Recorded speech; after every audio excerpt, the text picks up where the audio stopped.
Questions to the Prime Minister. Vicky Foxcroft. Prime Minister. Thank you, Mr. Speaker. I'm sure members across the House will wish to join me in offering our heartfelt condolences to the family and friends of Professor Stephen Hawking, who died earlier today. Professor Hawking's exceptional contributions to science and our knowledge of the universe speak for themselves. As his children have said, his courage and persistence with his brilliance and humour inspired people across the world. Mr. Speaker, members will also have seen reports of a number of suspicious packages targeting Muslim members. I'm sure the whole House will join me in condemning this unacceptable and abhorrent behaviour, which has no place in our society. I can tell the House that an investigation is underway and steps are being taken to bring the perpetrators to justice. Mr. Speaker, I will be making a statement following PMQs updating the House on the Salisbury incident. This morning I had meetings with ministerial colleagues and others. In addition to my duties in this House, I shall have further such meetings later today. Vicky Foxcroft. Thank you, Mr. Speaker. I want to thank the Prime Minister for agreeing to meet with me to discuss the work of the Cross-Party Youth Violence Commission. Youth violence is complex and needs long-term solutions. But some things can be done right now, such as legislating to ensure that all knives and sharp instruments in shops are locked away or stored behind counters, ensuring no one can steal them and use them. Will she do this? Minister. The Honourable Lady has raised a very important issue, and as she says, this is a complex problem and we need to ensure we have long-term solutions for it. My right honourable friend, the Home Secretary, will shortly be publishing a new serious violence strategy which will put an emphasis on interventions early with young people.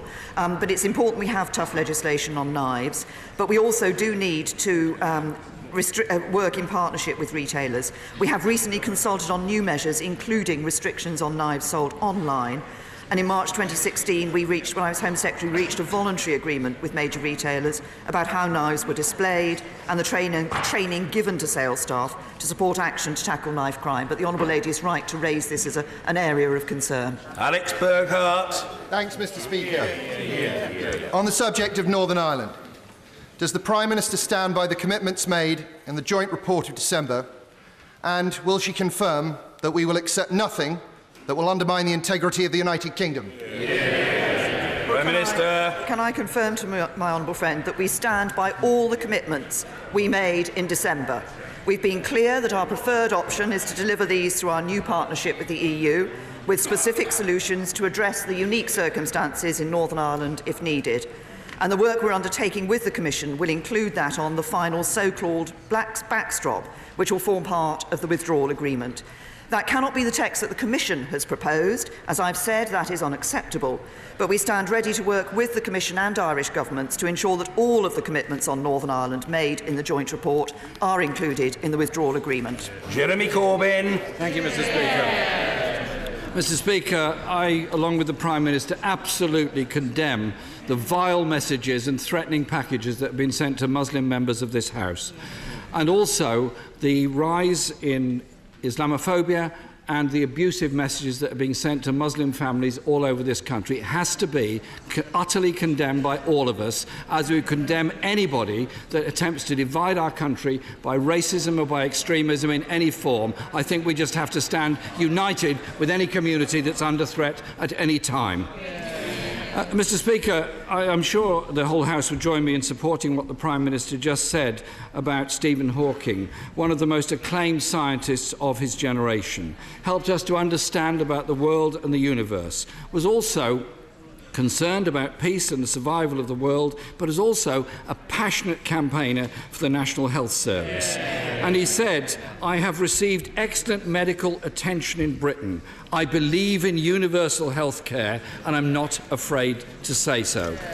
Mr. Speaker, if we believe in universal health care, how can it be possible that someone lives and works in this country, pays their taxes, but is then denied access to the NHS for life-saving cancer treatment? Can the Prime Minister explain?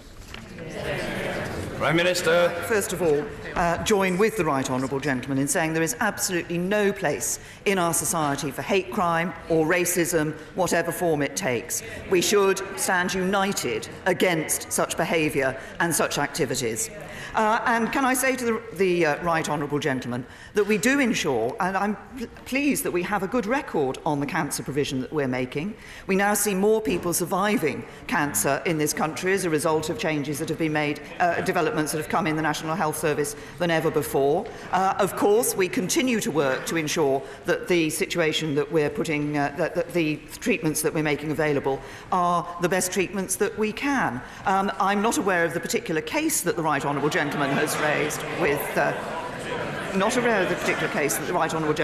raised with me, but we do want to ensure that all those who are entitled to service with the treatment through the National Health Service are able to achieve it. There are, of course, questions around particular drugs that are made available to individuals for treatment, which, of course, we continue to look at. Jeremy Corbyn. Mr. Speaker, I would indeed be writing to the Prime Minister about the case I'm concerned about. It's a man who's lived in this country for 44 years, worked and paid his taxes, obviously is an older gentleman, and is now being denied cancer treatment. And I suspect he's not alone in this, and I urge her to discuss this with the Home Office and others. Mr. Speaker, I received a letter from Hillary this week, a British pensioner, and this goes to the point the Prime Minister just said, and she says, I am now having to pay for my thyroid medication because the CCG needs to save money. I've worked all my life, paid national insurance, and this is not fair. Last March, the Health Secretary said it's absolutely essential that we get back to the 95% target for accident and emergency weights. And he said it should happen, and I quote, in the course of the next calendar year. Well, the calendar year is now up. Can the Prime Minister explain why this is no longer possible? Prime Minister. Well, first of all, on the individual case, I look forward to receiving the details from the right honourable gentleman. May I just, though, take this opportunity of reminding him that I think he raised a case about Georgina with me last October and hasn't written to me about that particular case.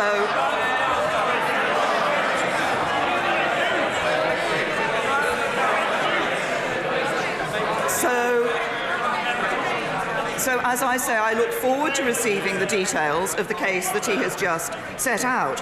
What we have done in relation to cancer treatment is ensure there are more diagnostic tests taking place. We see more people being seen by a specialist for suspected cancer and more people starting treatment for cancer. That's why I say that we have seen an improvement in the cancer treatment that is available to people in this country. And in relation to accident and emergency, I'm pleased to say that we do have more doctors working in accident and emergency. We have put more money in, the Chancellor announced this last year, both for winter pressures and to ensure that accident and emergency departments are able to provide the treatment that is right for the patient before them. Because for some people, actually, they don't need to be in an accident admitted to hospital, they need to be seeing a GP. We're working with the NHS to ensure that the treatment that patients receive is the treatment that is right for them. Jeremy Corbyn. Mr. Speaker, my understanding is Georgina's case was resolved before the Prime Minister was needed to do anything about it.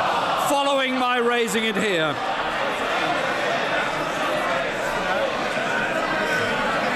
Well, it proves that... Well, if nothing else, Mr. Speaker, it proves the power of Parliament. Mr. Speaker, key A&E waiting target have not been met since 2015.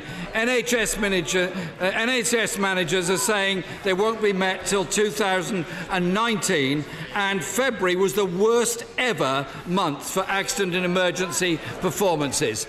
NHS Providers Director Saffron Cordery said, "This is the first time we've had to accept the NHS will not meet its key constitutional standards. If we want to provide quality of care, we need the right long-term financial settlement." The NHS is clearly in crisis. So why wasn't there a penny extra for the NHS in yesterday's statement by the Chancellor? Prime Minister. Can I say to the right honourable gentleman, we didn't wait until yesterday's spring statement to announce more money for the NHS. We announced it in the budget last autumn.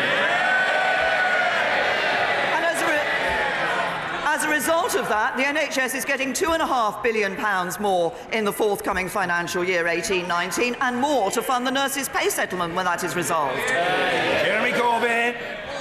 Mr. Speaker, under Labour, the 18-week target for non-urgent operations was in place. The target has also been abandoned by the Prime Minister. When will that be reinstated? Prime Minister.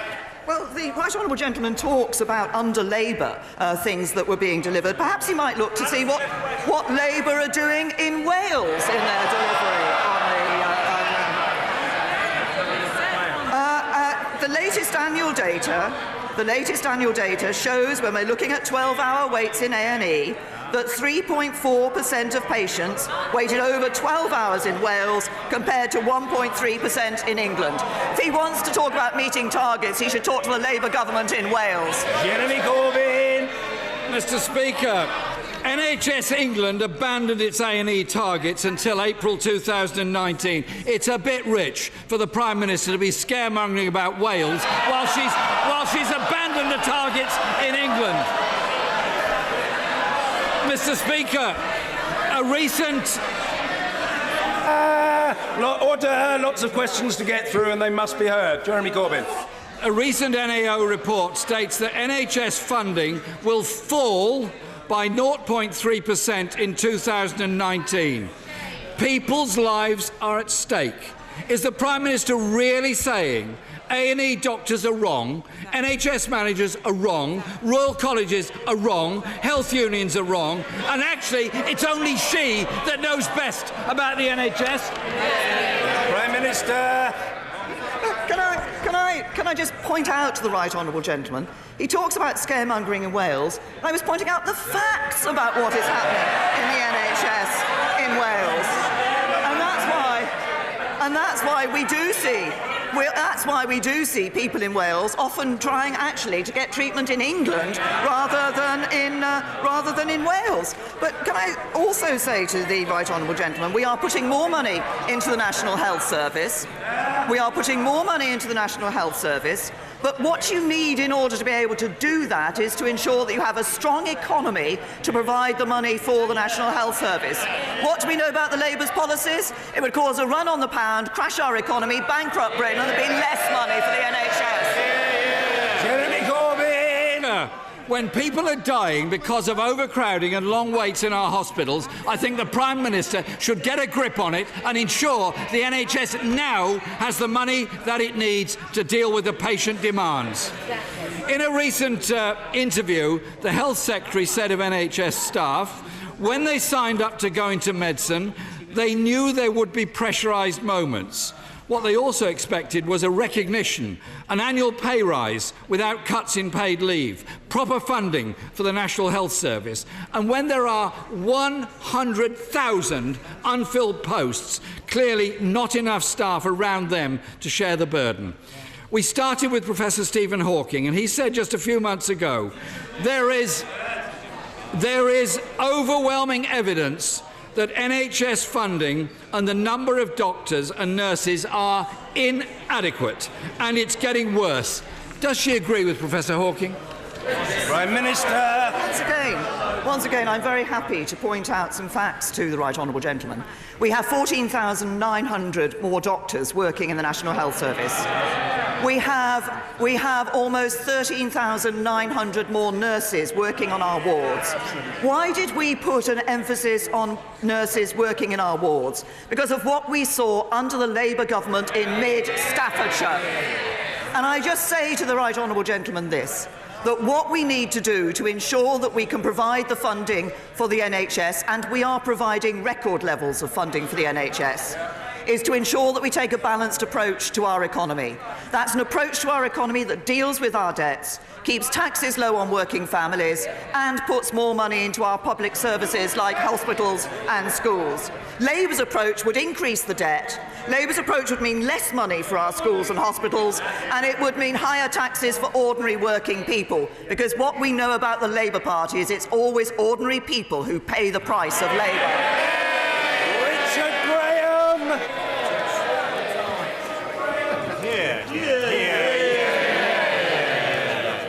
Next week's launch of a consultation on all aspects of domestic violence will be widely welcomed in Gloucester and across the country. So will the Prime Minister, who has done so much on these issues, confirm today that the Government intends to increase spending, bed provision and, where necessary, women's refuges so that those who have survived get the help and safe haven that they deserve? Prime Minister. My honourable friend has raised a very important issue, and this is an issue which I have not only obviously given considerable attention to, but my right honourable friend, the Home Secretary, continues to follow that. It's a very important point. We are entirely committed to developing a sustainable funding model for refugees. I can guarantee that funding for refugees will continue at the same level as today, because I know how critical this support is to the vulnerable people at a time of crisis. And we will ring-fence the funding for short-term supported housing overall, including refugees, for the long term indefinitely. That means no refuge should worry about closing or have any doubts about our commitments to ensure that we provide a sustainable funding model for them. Ian Blackford.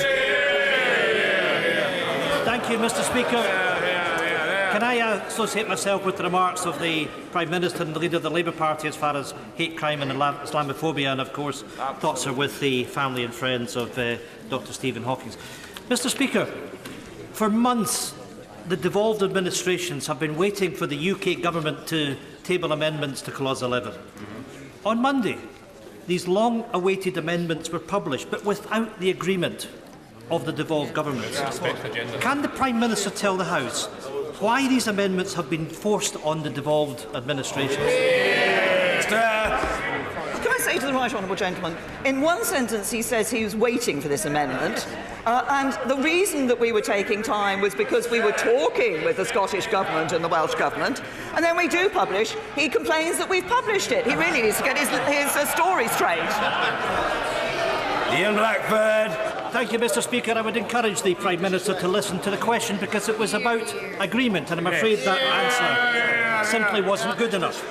The Prime Minister famously claimed that the UK was made up of equal partners. What an irony, now that she's overseeing the demolition of the devolution settlement.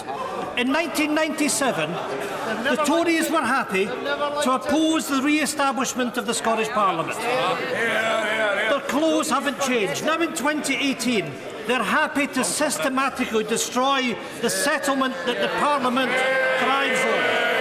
I call upon the Prime Minister once again, stop this attack on devolution and redouble your efforts in working with the devolved administrations and finding agreements. Prime Minister. The right honourable gentleman.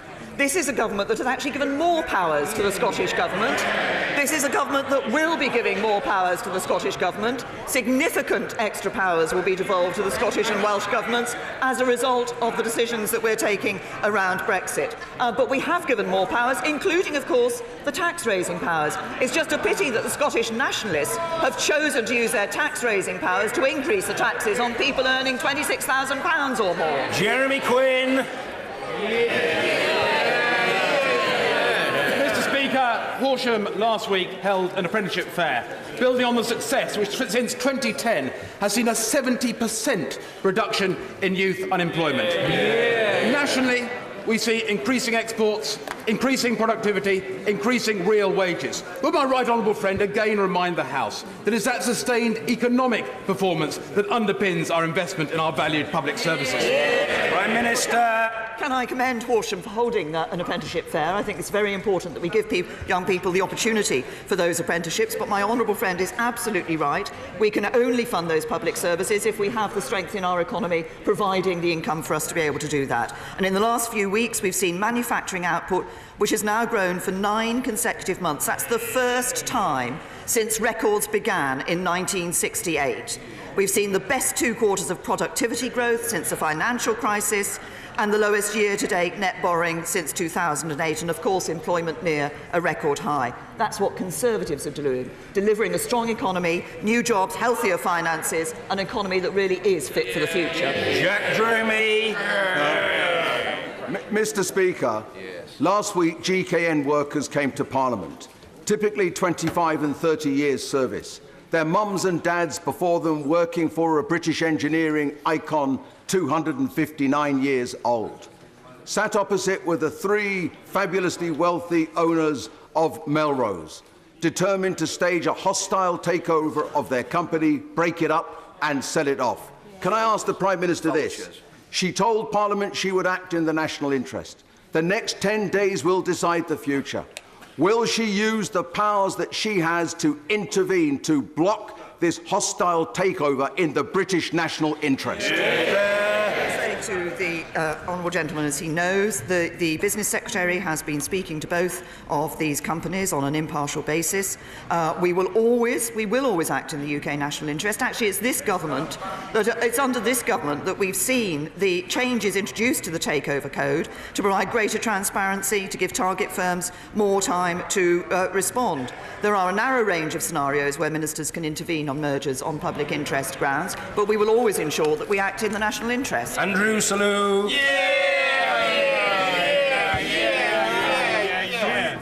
3,157 medical students are going into general practice this year, which is excellent news. But we are still losing too many experienced GPs in their mid-50s due to the tax penalties on their old pension scheme.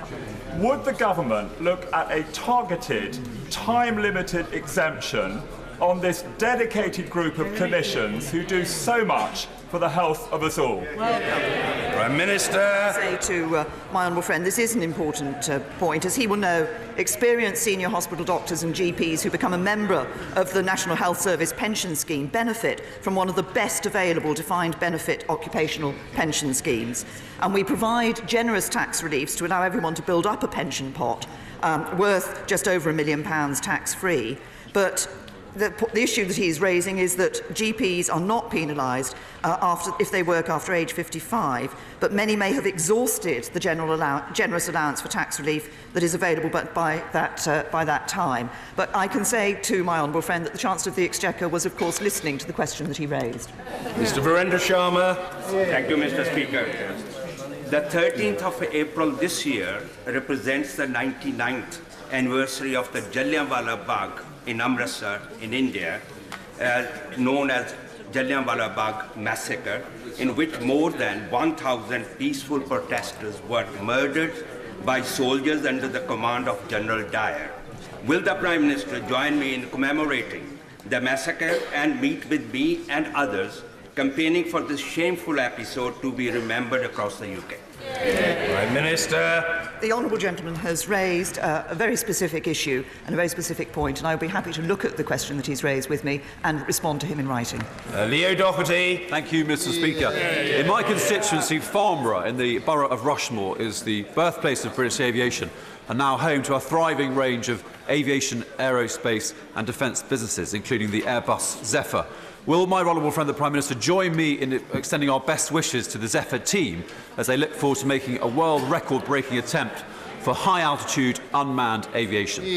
Prime Minister. I'm very happy to join with my honourable friend in wishing all the very best to the Zephyr team in the attempt that they are making. But he's right that his constituency plays a very crucial role in the aerospace industry, and I'm pleased to say that we're continuing to work with that industry through the Aerospace Growth Partnership to ensure that we can further enhance that industry, and we wish the Zephyr team well. Bill Esterson. Mr. Speaker, the UK has the lowest growth in the G7. So why is the government's answer to this to give handouts to some of the wealthiest bankers to fund an already lavish lifestyle, paid for by taking the crumbs off the table of those on universal credit whose children depend on free school meals? Prime Minister. First of all, the honourable gentleman might not have noticed that the wealthiest 1% of people in this country are now paying the biggest share of tax, 28%, than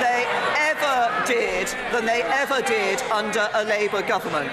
But if he's referring to the bank levy, can I also say to him, it was the Conservative Party that introduced the bank levy that has raised £15 billion and is predicted to raise a further £11 billion that we can spend on public services.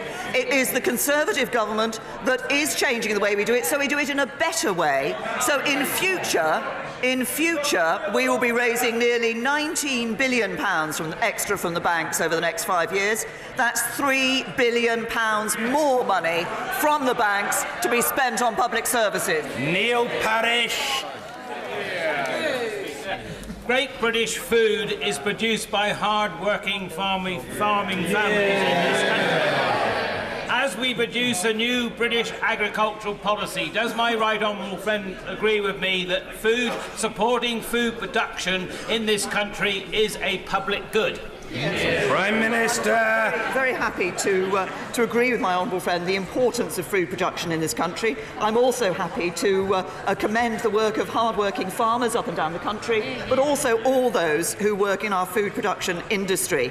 And we now have, as my honourable friend will know, a historic opportunity as we leave the EU to deliver a farming policy that is going to work for the whole industry. Bridget Phillipson. Thank you, Mr. Speaker. Just minutes ago, Facebook announced that they will be taking down several pages associated with the extremist group Britain First. Does the Prime Minister join me in welcoming that? But does she not also accept that there needs to be a clear role provided by government to give guidance to social media companies on how they operate in our democracy? Prime Minister. I certainly welcome that announcement by Facebook, and I'm pleased to say that my right honourable friend, the Home Secretary, has been working with these companies to ensure that they do more, they do act more clearly in taking down material that is of an extremist nature. But I'm very pleased to welcome the announcement that Facebook has made, and I hope other companies will follow. Anne-Marie Morris. Thank you, Mr. Speaker. May I first congratulate the Prime Minister on her pioneering work in fighting modern-day slavery. However, has she been advised that a central plank of her law enforcement policy isn't working? With 65 prosecutions of traffickers abandoned last year because of victim fear as to their safety, and no reparations orders to compensate victims for the ordeals made against convicted traffickers. Prime Minister. I thank my honourable friend for raising what is a very important issue. In fact, at the meeting that I chaired recently, in a matter of 2 weeks ago, I think it was, of the Modern Slavery Task Force that I have brought together to bring people from across government, but also from law enforcement, from the judiciary, from criminal justice more generally, and from others, to look at how we're working with this. We were addressing exactly this issue of prosecutions and how can we can ensure that more prosecutions go ahead in future and perpetrators are brought to justice. Vernon Coker. Shockingly, in this country, in 2017, there were 2,120 children who were identified as being possible potential victims of child slavery. I know the Prime Minister's personal commitment to tackling this issue, but surely we ought to have more data. We have no idea how many of those children go missing. We have no idea how many are deported, and we have no idea how many are re-trafficked. In this country, in 2018, a modern democracy, that is simply not good enough. Can the Prime Minister tell us what she's going to do about that? The honourable gentleman has raised a very important issue, and it has been a concern for a long time, where children are identified as the victims of slavery, the victims of human trafficking, and when sometimes we do see them, sadly, being in a position where they are then able to be taken out by traffickers and resubmitted to the horrible circumstances that brings to them. We don't return, just on the point that he's making about asylum and deportation, we don't return unaccompanied children who don't qualify for asylum or humanitarian protection unless we can confirm that there are safe and adequate reception programmes and arrangements in place in their home country. And if we can't confirm such arrangements, we grant temporary leave up until the child is 17 and a half. And last October 2017, we confirmed our commitment to roll out independent child trafficking advocates across the country. This is a system that we piloted previously, which will give support to those child victims to ensure that they are given the support they need and that they don't fall back into the hands of traffickers. Lucy Allen. Very much, Mr. Speaker. Like many towns and cities across the country, Telford has had some experiences of distressing cases of child sexual exploitation. The authorities in Telford have now agreed to conduct an independent inquiry to find out what happened and to give victims answers. Will my right honourable friend join me in congratulating two brave women campaigner Holly Archer and Sunday Mirror journalist Geraldine McKelvey for their work in bringing this about? And will she agree to do everything possible to ensure this inquiry starts without delay and leaves no stone unturned? Prime Minister. I say to my honourable friend, I think we have all been shocked by the horrific case that we have seen in Telford of some of the most vulnerable in our country being preyed upon by ruthless criminals. Sadly, of course, this is not the first example that we have seen taking place across our country. I'm very happy to join my honourable friend in congratulating Holly and Geraldine for the work that they have done. This is not easy, but it's right that they have brought this to light and that action can be taken. I'm pleased that the authorities are now going to conduct an inquiry. It is, as my honourable friend says, important that it begins its work in order to get to the truth and does that as quickly as possible. And I understand that my honourable friend will be meeting my honourable friend, the Parliamentary Under-Secretary for Crime, Safeguarding and Vulnerability, to discuss this issue. Joe Platt. Shortly after the Prime Minister took office, she said that she wanted to put the government on the side of the poorest in society. She even stood in front of a crumbling sign that said she wanted a country that works for everyone. But with a recent IFS report stating that 37% of children are set to live in poverty by 2022, what went wrong, Prime Minister? Prime Minister. We have seen 200,000 fewer children living in absolute poverty in this country under this government. We continue to take action to ensure that we are helping families to get a regular income by helping people into work, that we're ensuring that the lowest paid in our society get that pay increase through increasing the national living wage, and ensuring that we help people with the standard of living by cutting the taxes for 31 million people. Sir David Amis. Is my right honourable friend aware that the inspirational Music Man project in Southend that works with people who have learning difficulties has now set a world record for tinkling the most number of triangles ever? Does my right honourable friend agree with me that that is yet another reason why Southend should be made a city? And will she please now organise a contest with our honourable friend so that Southend-on-Sea becomes the first post-Brexit city? Prime Minister. My honourable friend, I'm very happy to congratulate the Music Man project in Southend for the record that they have achieved in tinkling triangles. I'm sure that my honourable friend has heard his bid for Southend to become a city. I have to say to my honourable friend that, of course, there will be a number of members of this House who will be putting forward their own towns for that accolade in due course. I knew a city had to have a cathedral. I didn't know it had to have tinkling triangles, Mr. Speaker. Sir Vincent Cable. The Prime Minister will be aware that this week the notorious rapist John Warboys was released from high security prison. One of my constituents who gave evidence at his trial as a victim wants to know why he was not tested first in open prison conditions and why the parole board is not required to publish the reasoning behind its release decisions, including evidence of contrition.